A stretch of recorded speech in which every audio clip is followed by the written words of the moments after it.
જો આટલી મોટી સાઈઝની પાણીપુરી હોય ક્યાંય બિગ સાઈઝ પાણીપુરી મોઢામાં જશે ખરી ને? જશે જ ને હવે તમારા મોઢામાં લીધે પાણીપુરી લવર છે ને વિશા. તો ગાઈઝ આ જો મારા માસી પાણીપુરીની તૈયારી કરી રહ્યા છે.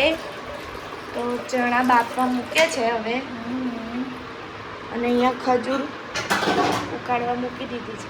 અને બટેકા પૂરા થઈ ગયા છે. બટેકા હજુ પડ્યા છે બજારમાં.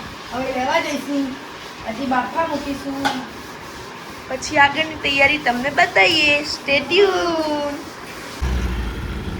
કરો છો માસી? જો આ પાણીપુરી બનાવવાની છે. લઈ આવ્યા બટેકાને બધું બાફવા મૂક્યું છે. અહીંયા મસ્ત પાણી થઈ ગયું છે.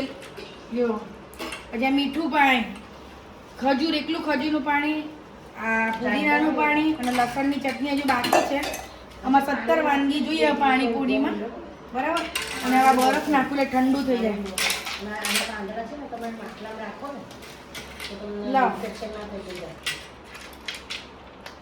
તો હમણાં જમવા બેસીએ એટલે પછી મસ્ત એક વ્લોગ બનાવીશું જોરદારનો. જો વિશાલની પ્લેટ રેડી છે પાણીપુરીની. હવે ટેસ્ટ કરીને કહો કેવી બની.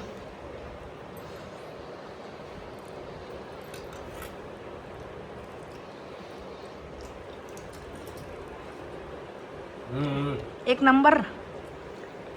ઘરનું પાણી એક નંબર. અને આ બાજુ સેવપુરી રેડી થાય છે. જો દહીંપુરી સેવપુરી સેમ જ. દીકુબેન તમે ટેસ્ટ કરી?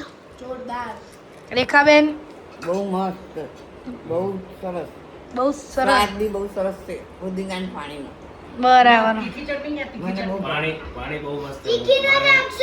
પાણીપુરી ખાધા પછી 2 ગ્લાસ પાણી પીવાનું. વાહ ભાઈ વાહ. તો આપણે ચાલુ કરી દઈએ પકોડીનો બિઝનેસ.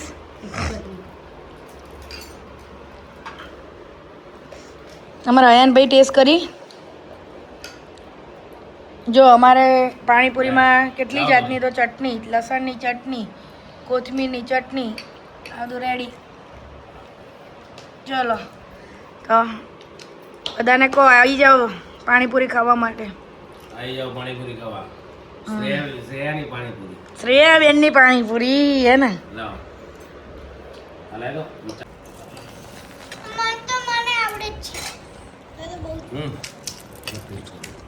દહીંપુરી. લે સેવપુરી મસ્ત બની. ચલો અયાનભાઈ ચાખશે. સેવપુરી. ચલો અયાન ટેસ્ટ કરો. આ 1000ની પ્લેટ છે. હા, વીઆઈપી છે.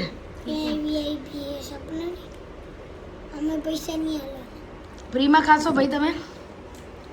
કેવી બની? લો રેખાબેન. એવી જ નહીં કરું, ગરમ કરી જતું રહેશે.